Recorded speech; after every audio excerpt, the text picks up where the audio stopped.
कतिचोटि खानिदिने मैले दिनमा ल हुन त तिमीहरूसँग मिटिङ बस्नु पऱ्यो ल दिनमा कतिचोटि खानिदिनु पर्ने तिमीहरूलाई है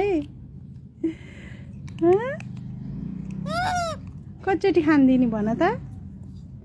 दिनमा कतिचोटि खानिदिनु पर्ने ल हेर म घर सफा गर्दा गर्दा तिमीहरूको चनाको बोक्रा यो ऊ हैरान भइसक्यो म ल भन त दिनमा कतिचोटि खानिदिने ल भन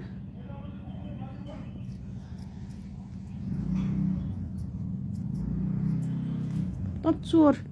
त एक नम्बरको चोर अहिले तरकारी पकाए एउटा दुईवटा आलु राखिदिएको थिएँ कान्छेलाई ल यति खाऊ तिमी खाऊ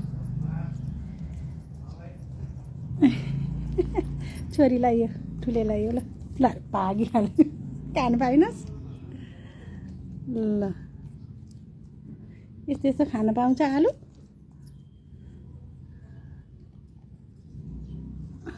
हैरान बनाइसकेँ मलाई ल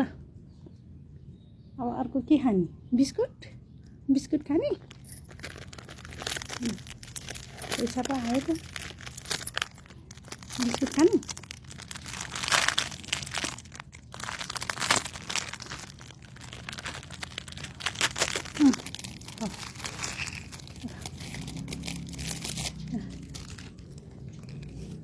बिस्कुट त्यति मन पराउँदैन